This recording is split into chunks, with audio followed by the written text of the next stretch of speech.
जय हिंद। आज हम लोग सिंधु घाटी सभ्यता के बारे में बात करेंगे। इससे पहले 3 क्लास हम लोग सिंधु घाटी सभ्यता के बारे में पढ़े हैं। उस क्लास को यदि नहीं देखे हैं तो जाकर 3 क्लास को देख कर आए तो ज़्यादा समझ में आए। आज हम लोग जानेंगे राजनीतिक जीवन और सामाजिक जीवन, आर्थिक जीवन और धार्मिक जीवन। किसी सभ्यता को जानने के लिए राजनीतिक जीवन और सामाजिक जीवन, आर्थिक जीवन और धार्मिक ये पृष्ठभूमि को जानना बहुत जरूरी होता है। यदि इस चीज को जानते हैं तो आप उस सभ्यता को बेहतर समझ विकसित कर पाएंगे। तो हम लोग चलते हैं सिंधु घाटी सभ्यता की ओर। सबसे पहले हम जानेंगे राजनीतिक जीवन वहां का क्या था। बोला जाता है कि सिंधु घाटी सभ्यता था, उसमें कोई साहित्य स्रोत नहीं मिला है, कोई साहित्य स्रोत नहीं मिला, एक सिर्फ पुरातात्विक स्रोत पर निर्भर है। पुरातात्विक स्रोत की मतलब समझे कि जो आपका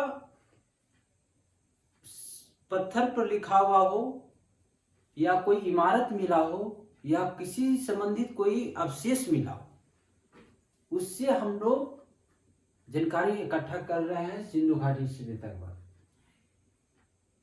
इस सभ्यता को आदि ऐतिहासिक रूप में जाना जाता है, जो लिखा हुआ है लेकिन पढ़ा गया नहीं अभी तक। लिखने का अर्थ हुआ कि इस चिन्ह के रूप में लिखा हुआ है, सिर्फ समझ ही नहीं आता है कि क्या लिखा हुआ है। तो इसके बारे में पूर्ण जानकारी नहीं अभी तक इकट्ठा हुआ है। जो भी हुआ है आज हम लोग उसके बारे में पढ़ेंगे। हम लोग जानते हैं कि पिछले क्लास में पढ़े कि सिंधु घाटी सभ्यता एक नगरीय सभ्यता, शहरी सभ्यता के रूप में जाना जाता है। तो बोला जाता है कि स्रोतों का अभाव, वास्तविक व्यवस्था के बारे में स्पष्ट जानकारी नहीं है। इसमें कोई स्पष्ट जानकारी आपको नहीं कर सकता है कि यहाँ पे क्या चीज की व्यवस्था थी। एक संभावना रूप इसमें बताया गया है। बोला जाता है कि यहाँ शासन चलाने वाला कौन व्यक्ति था। आज जान लेते हैं कि आज पूरे देश को चलाने के लिए प्रधानमंत्री, राष्ट्रपति सबसे सर्वोत्तम पद पर होता है। तो उस समय सबसे सर्वोत्तम पद पर कौन होता था, इस पर स्पष्ट जानकारी नहीं मिलती है। एक संभवतः मतलब संभावना है कि वहां के लोग पुरोहित का वर्चस्व होगा। पुरोहित का मिला है अवशेष मोहनजोदड़ो में, या अनुमान लगाया जाता है कि वहां पुरोहित का वर्चस्व होगा। उसके साथ साथ व्यापारी वर्ग, व्यापार करने वाले लोग वर्ग भी होते थे। तो कहीं कहीं बोला जाता है कि नहीं, पुरोहित की जगह पर व्यापारी वर्ग भी यहाँ शासन करते थे। उसको साथ साथ में नगर प्रशासन, अब जब सभ्यता नगर ही था तो चलाने के लिए कौन प्रशासन, तो वहां का जो नगर का प्रशासन चलाने वाले नगरीय लोग होते थे, कहीं कहीं मिलता है। तो स्पष्ट रूप से नहीं कहा जा सकता है कि यहाँ पर शासन कौन चलाते थे, शासन का प्रमुख कौन होता था। तो कौन कौन इसमें मिला, पुरोहित, व्यापारिक वर्ग और नगर प्रशासन। इसके द्वारा शासन प्रशासन का संचालित होता था। एक इतिहासकार है जिसका नाम है विकाट। उनको कहना है कि मोहनजोदड़ो और हड़प्पा को सभ्यता का जुड़वा राजधानी बोला है। आपसे प्रश्न पूछेगा कि बताइए कौन इतिहासकार था जो मोहनजोदड़ो और हड़प्पा का सभ्यता का जुड़वा राजधानी बोला, जुड़वा राजधानी बोला। तो आप याद रखिएगा कि मोहनजोदड़ो और हड़प्पा को सभ्यता का जुड़वा राजधानी बोला जाता है। आपसे प्रश्न पूछेगा, ठीक है। हंटर एक इतिहासकार था, ये बोला कि नहीं, मोहनजोदड़ो के शासन में राजतंत्रात्मक की जगह जनतंत्रात्मक होता था। राजतंत्र नहीं था, राजा लोग नहीं चलाता था, जन लोग चलाता था। जन जैसे अभी हम लोग किसी व्यवस्था के चलाने के लिए हम लोग चुनाव करते हैं, तो चुनाव कौन, जनता प्रत्यक्ष रूप से वोटिंग करके किसी प्रधानमंत्री को जिताते हैं। तो उसी तरह वहां भी होता था, जन क्या होता था, जनतंत्रात्मक। कौन कहा, हंटर बोला, कौन बोला, हंटर बोला। और इसमें बोला जाता है कि अस्त्र की अभाव था, कहीं भी अस्त्र का तलवार हो, बंदूक हो और कई तरह की सामग्री उपकरण नहीं मिला है, समझे। तो इससे यही सिद्ध होता है कि वहां के लोग युद्ध करने में सक्रिय नहीं थे, वहां के लोग शांति प्रिय लोग थे। जहां पे अस्त्र शस्त्र मिलेगा तो वहां पे सक्रिय होगा युद्ध में। अब बताइए कि वहां नहीं मिला अस्त्र शस्त्र, तो इससे हम अनुमान लगा सकते हैं कि वहां के लोग बहुत शांति प्रिय लोग थे। आशा करते हैं कि इतना आप लोग को समझ में आ गया होगा राजनीतिक जीवन में।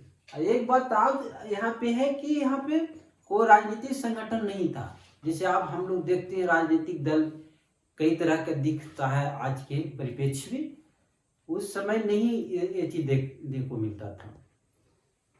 आशा करते हैं कि आप लोग के राजनीतिक परिप्रेक्ष्य में समझ में आया होगा। आज चलते हैं हम लोग सामाजिक संदर्भ में।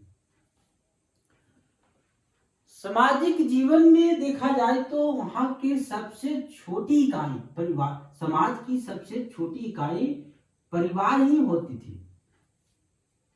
समाज इसी कोई देखिए, समाज को निर्माण एक व्यक्ति से होता है,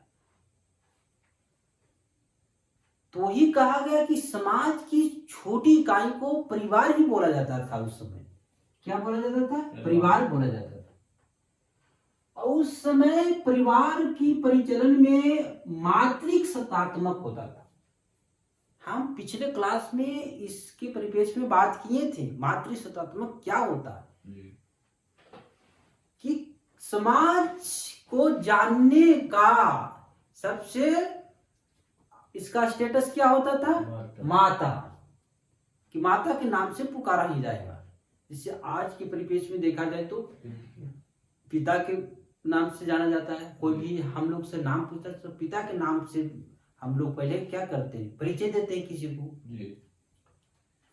आगे हम लोग चलते हैं कि वर्ण व्यवस्था का पूर्ण प्रमाण नहीं मिलता है। वर्ण मतलब नहीं समझे, जैसे जाति पाति हो गया। आज के परिप्रेक्ष्य में देखा जाता है तो कई तरह के वर्ण व्यवस्था है। आज भारत में देखिए कई जाति यहाँ पे संलग्न है, तो उस समय नहीं प्रमाण कोई मिलता है। आज इस समय दास प्रथा का प्रचलन था। दास प्रथा का मतलब समझे ना, ये तो समझाने की जरूरत नहीं है। दास प्रथा उस समय भी प्रचलन में था, याद रखिएगा। लेकिन वर्ण व्यवस्था का प्रमाण तो नहीं मिलता है, लेकिन कि वहां समाज का कई वर्ग में विभाजित देखने को मिला है, समझे। जैसे हम लोग पढ़े थे तो कहीं कहीं पुरोहित का मूर्ति मिला है, तो इससे यही समझ में आता है कि यहाँ के लोग पुरोहित भी थे। पुरोहित थे कि नहीं थे। और उस समय व्यापारी का भी मिला है, व्यापार करने वाले लोग भी। तो देखिए कि वर्ण व्यवस्था तो नहीं प्रमाण मिलता है, देखिए तो कई तरह से विभाजित आपको समाज तो दिख रहा है ना, विभाजित। जैसे हम लोग पुरोहित देखे, व्यापारी देखे और श्रमिक आवास भी देखे थे। आपसे पूछा जाता है, बताइए कि श्रमिक आवास कहाँ से मिला था। पिछले क्लास में पढ़े तो हड़प्पा से मिला था। इससे हम लोग अनुमान लगा सकते हैं कि समाज तो वर्ण व्यवस्था नहीं प्रचलन था, लेकिन तो यहाँ पर कुछ तो दिखाई देता है। पुरोहित का यहाँ पे मिला आपका मूर्ति, व्यापारी का मिला, श्रमिक का मिला, और शिल्प का यहाँ पर शिल्पी लिखा हुआ, जिसको कलाकार बोलते हैं। अब चलते हैं कि यहाँ पे कि लोग शाकाहारी भी था और मांसाहारी दोनों ही था। लोग मांस भी खाते थे। और समझे, आज के परिवेश में देखा जाए तो लोग अधिकांश शाकाहारी और मांसाहारी दोनों ही रहते हैं। तो उस समय भी मांसाहारी और शाकाहारी लोग दोनों थे। आभूषण का प्रयोग पुरुष और स्त्री दोनों करते थे। आभूषण जैसे सोना पहनने का प्रचलन है, चांदी पहनने का प्रचलन है। तो आज के परिवेश में भी वही देखा जाता है कि स्त्री भी या पुरुष भी दोनों भी पहनते हैं। तो उस समय भी पहनते थे। इससे कहाँ से प्रमाण मिला है कि जहाँ पे दफनाया जाता था वहां वो आभूषण को साथ में दफना दिया जाता था। तो इससे अनुमान लगाया गया है कि बताइए कि जहां दफनाया जाता था आभूषणों को भी दफनाया गया है। तो इससे प्रमाण मिला है कि दोनों स्त्री और पुरुष दोनों ही पहनते थे आभूषण। मनोरंजन के संदर्भ में देखा जाए तो यहाँ के लोग मनोरंजन में पासे खेलते थे। अभी भी खेला जाता है। जहां पे गांव में देखा जाता है सामान्यतः कि कोई भी काम नहीं रहता है तो वहां पे क्या करते हैं, पासा निकाल कर खेलते हैं। फिर नृत्य मतलब आपको बताने की बात नहीं। नृत्य मतलब डांसर, नाच जिसको बोलते हैं। और वहां पे शिकार भी करते थे। राजा और महाराजा को एक शौक होता था कि यदि कोई काम नहीं है तो जंगल में निकल जाते थे शिकार करने के लिए। समझे। आप पशुओं की लड़ाई पशुओं की लड़ाई करना एक समझिए खेल था उस समय। आज भी कुछ स्टेट में दिखने को मिलता है। तो ये मनोरंजन हो गया। हाँ, उस समय फिल्म नहीं चलता था। आज हम लोग फिल्म देख रहे हैं ना, तो उस समय कोई फिल्म नहीं चलता था। तो यही मनोरंजन की दिशा में देखा जाए तो पासे, नृत्य और शिकार, पशुओं की लड़ाई। तो ये समानता सभी में अभी के परिप्रेक्ष्य में देखा जाए तो सभी अभी दिखता है। अब चलते हैं हम लोग आर्थिक जीवन में। कहाँ चलते हैं? आर्थिक जीवन। तो एक आर्थिक जीवन में जाने से पहले एक बार हम लोग रिपीटेशन कर लेते हैं। तो बताइए कि राजनीतिक जीवन में बताइए कि कोई साहित्य स्रोत मिला है? नहीं मिला। कोई साहित्य स्रोत नहीं मिला। फिर उसको बाद में देखिए कि कोई राजनीतिक संगठन भी नहीं मिला। राजनीतिक संगठन नहीं मिला। फिर हम लोग चाहें कि शासन चलाने वाले लोग का कुछ प्रमाण मिला है कि पुरोहित और व्यापारी वर्ग और नगर प्रशासन के द्वारा चलाया जाता होगा। पूरे पुष्टि नहीं करता है कि पूरे पुरोहित से ही चलाते थे। इसमें कोई स्पष्ट नहीं है। कुछ यहाँ पर वर्ग है, पुरोहित और व्यापारिक वर्ग और नगर प्रशासन। फिर विकार को क्या करना है? मोहनजोदड़ो और हड़प्पा सभ्यता का जुड़वा राजधानी था। फिर हंटर एक आर्थिक इतिहासकार था जी। क्या बोले कि मोहनजोदड़ो के शासन को क्या कहा गया है? मोहनजोदड़ो के शासन को राजतंत्रात्मक की जगह क्या बोलिए? जनतंत्रात्मक। फिर यहाँ पर शस्त्र और अस्त्र नहीं मिला है। फिर हम लोग जाने कि समाज का सबसे छोटा इकाई परिवार। क्या? परिवार का बताइए कौन सा यहाँ था? मातृसत्तात्मक। फिर हम लोग जाने कि वर्ण व्यवस्था का कोई प्रमाण नहीं मिला।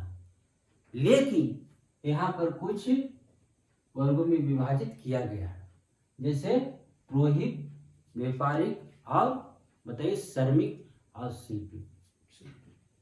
यहाँ के लोग मांसाहारी भी थे और शाकाहारी भी थे। और लोग आभूषण स्त्री और पुरुष दोनों ही पहनते थे। मनोरंजन की बात कहा जाए तो क्या क्या खेलते थे? पासे खेलते थे, शिकार करते थे, नृत्य करते थे और क्या करते थे? पशु की लड़ाई करते थे। अब चलते हैं आर्थिक जीवन की ओर। यहाँ के लोग इन्वॉल्व कृषि में भी थे। कृषि भी करते थे, जुताई करने की व्यवस्था। हम लोग जाने हैं कि कहीं पर हल भी मिला है, लकड़ी का हल, बात समझे ना। तो जुताई से परिचित थे। उसके बाद में बुआई से, बुआई मतलब बोने की, सिंचाई करने की व्यवस्था से क्या थे, परिचित थे। तो आपसे पूछा जाए कि उस समय कृषि किया जाता था, जी हाँ। आपसे पूछा जाएगा, बताइए कि सिंचाई की व्यवस्था का प्रमाण कहाँ से मिला है, तो क्या बताइएगा। आपको हम बताए थे, नहीं याद है, नहीं पता है। तो यहाँ पर गेहूं और जौ और मटर और क्या, कपास। तो यहाँ पर गेहूं भी मिला है, जौ भी मिला, और क्या मिला, मटर भी मिला, और क्या मिला, कपास मिला। धोला बीड़ा से मिला है सिंचाई की व्यवस्था, समझे, याद रख लीजिए। गन्ना और रागी ये दोनों का प्रमाण नहीं मिला। आपसे पूछा जाएगा कि बताइए कौन ऐसा फसल है जिसका प्रमाण नहीं मिला है, तो गन्ना और रागी। कपास से सूती कपड़ा बनता है, आपको याद होना चाहिए। अब हड़प्पा ही से क्या मिला है, कपास की प्रमाण। तो बताइए कि सबसे पहले पूरे विश्व में कपास की प्रमाण की बात कहा जाए तो कहाँ से मिला, भारत से मिला। भारत की सभ्यता से, सभ्यता उसने जी। तो बताइए कितना पुराना है। अब आते हैं हम लोग पशुपालन में। पशुपालन की बात कहा जाए तो पशुओं में कुबर साढ़ होता था। कुबर साढ़ होता था, वो सबसे प्रिय पशु होते थे। धार्मिक की भावना से भी उसको पूजा पाठ भी किया जाता था। तो कौन सा बताइए, साढ़, कुबर साढ़, याद रखिएगा। गाय और घोड़ा का कहीं भी प्रमाण नहीं मिलता है, समझे। आपसे पूछा जाएगा गाय का क्या प्रमाण मिल रहा है, नहीं मिला। घोड़ा का नहीं मिला। जब आप ही से पूछते हैं, जब घोड़ा का प्रमाण मिलेगा तो घोड़ा किस लिए प्रयोग करते थे, युद्ध करने के लिए। जब अस्त्र शस्त्र नहीं मिला तो घोड़ा कहां से मिलेगा, बस समझे। आप चलते हैं उद्योग में, वहां का सूती वस्त्र का उद्योग लाया गया था, बस समझे। सूती वस्त्र अभी भी हमारे देश में अग्रणीय भूमिका निभाते हैं। मुंबई चल जाइए, मदाबाद चल जाइए, पंजाब चल जाइए, अभी भी इन्वॉल्व विवाह ज्यादा है। फिर बर्तन बनाया जाता था, मिट्टी का बर्तन, मिट्टी का बर्तन। उसके बाद में कई तरह का शिल्प भी बनाया जाता था। ये आपका उद्योग था, क्या था, उद्योग था। अब चलते हैं हम लोग व्यापार की ओर, कि व्यापार कौन कौन सी दिशा से। ये आपका हाल ही में NTPC हुआ है 2025 में, उसमें पूछा गया था कि बताइए सिंधु सभ्यता का व्यापार किस क्षेत्र से किया जाता था। उसमें कई तरह का ऑप्शन दिया गया था। एक था रोम, यूरोप, मेसोपोटामिया, मिस्र। तो उसमें आंसर आपका होगा मेसोपोटामिया। तो इसमें बताइए कि पश्चिमी एशिया से भी किया जाता था, और क्या, मध्य एशिया से किया जाता था, और ईरान से, अफगानिस्तान से, और मेसोपोटामिया से। आशा करते हैं कि याद हो गया होगा। नहीं तो हम आपको बताते हैं मेसोपोटामिया कि आपका ये भारत है, ठीक है। थोड़े से मैप से आपको बताते हैं, ये आपका भारत हो गया। इस क्षेत्र में आइएगा ना तो ये आपका हो गया मध्य एशिया। भारत के ऊपर जाइएगा तो क्या होगा, मध्य एशिया। जैसे भारत यहाँ पे, तो इस दिशा की ओर जाइएगा, पश्चिम एशिया, क्या होगा, पश्चिम एशिया। आपका भारत के बगल में अफगानिस्तान है, क्या है, अफगानिस्तान। तो आशा करते हैं कि आप लोगों को समझ में आ गया। अब निर्यात क्या क्या किया जाता था। निर्यात मतलब समझे, नहीं समझे। निर्यात के मतलब होता है ना कि अपने देश से दूसरे देश में भेजना, समझे। तो अपने देश से दूसरे देश में क्या भेजा जाता था, तो सूती वस्त्र। बताइए कि सूती वस्त्र कितना पुराना हमारा देश में। आज भी हमारे देश में सबसे ज्यादा सूती वस्त्र विदेश में भेजा जाता, समझे। तो सूती वस्त्र विदेश भेजा जाता था। हाथी के दांत, क्या भेजा जाता था, हाथी के दांत भेजा जाता था। और कई तरह के लकड़ी भी होता था, ठीक है ना। निर्यात किया जाता था। क्या किया जाता था, निर्यात। समझ में आ रहा है जी। हाँ। अब आयात, आयात के मतलब समझे, विदेशों से मंगवाना आयात कहलाता है। क्या कहलाता है, आयात कहलाता है। तो विदेश से क्या क्या मंगाया जाता था, चांदी, चांदी मंगाया जाता था। कहाँ से, ईरान और अफगानिस्तान। ईरान और अफगानिस्तान दोनों है ना आपका इंडिया की इस दिशा में, ठीक है। फिर उसके बाद है टीन, टीन धातु होता है, अफगानिस्तान से। कहाँ से, अफगानिस्तान से। तांबा, तांबा खेतड़ी से मंगाया था। खेतड़ी कहाँ है पता है आप लोग, राजस्थान में। कहाँ, राजस्थान। आप भी प्रसिद्ध है तांबा के लिए खेतड़ी, राजस्थान। वर्धमान में भी, यहाँ पर लिख देते हैं राजस्थान। लार्जवर्द, लार्जवर्द मतलब एक पत्थर होता था, चमकीला पत्थर, ठीक है ना। तो मेसोपोटामिया से मंगाया जाता था। कहाँ से, मेसोपोटामिया से। एक प्रश्न और पूछा था बीपीएससी में कि सबसे पुराना सभ्यता का नाम बताएं, सबसे पुराना। तो मेसोपोटामिया था। क्या, मेसोपोटामिया।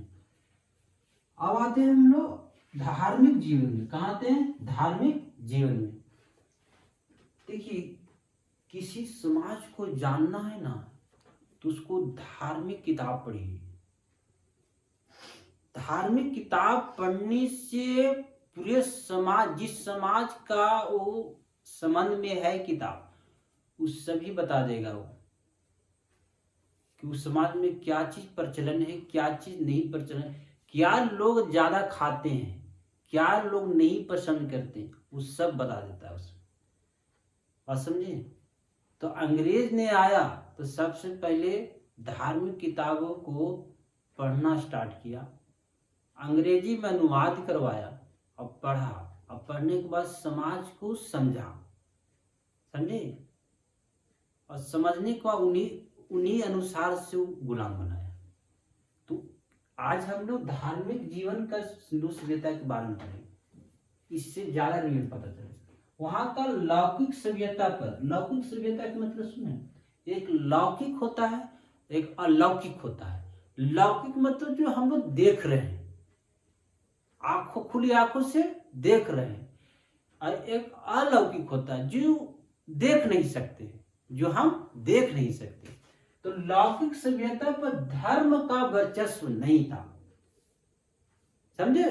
जैसे आज हम आसपास में जो भी देख रहे हैं, कई प्रकार का धर्म है, तो अपने अपने पक्ष में बहुत बढ़ाई करता अपना अपना धर्म को, लेकिन उस समय नहीं किया जाता था। बात समझे जी। तो वहां पर कोई वर्चस्व नहीं था। आज तो हिंदी मुस्लिम सब होते रहता है कि हमारा धर्म अच्छा है, शुद्ध हम गलत है, लेकिन उस समय नहीं होता था।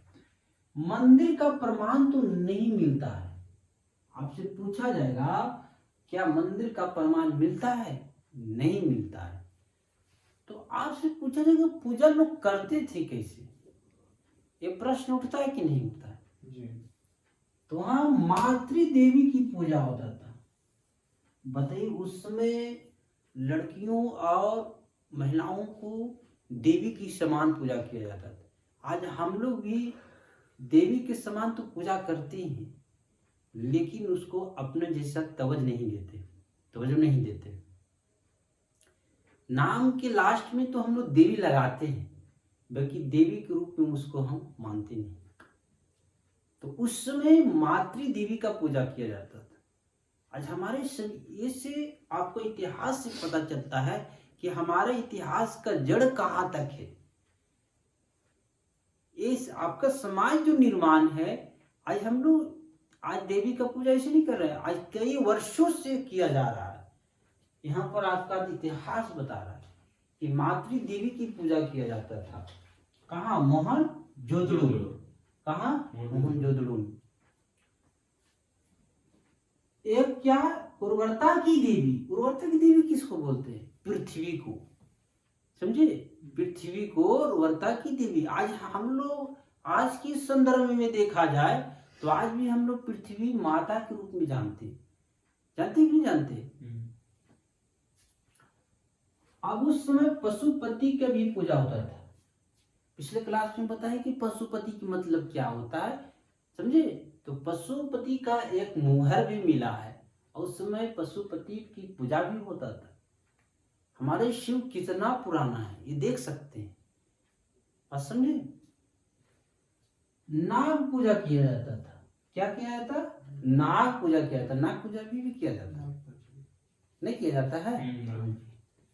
लिंग योनि पूजा किया जाता था। लिंग योनि अभी भी होता है। शिव जी का लिंग का पूजा होता है कि नहीं होता है?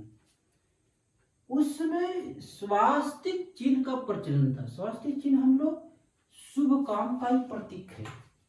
तो आज हम लोग पूजा पाठ करते हैं तो यदि स्वास्तिक चिन्ह का नहीं यदि आप पालते हैं तो समझिए आपका पूजा सफल नहीं होगा।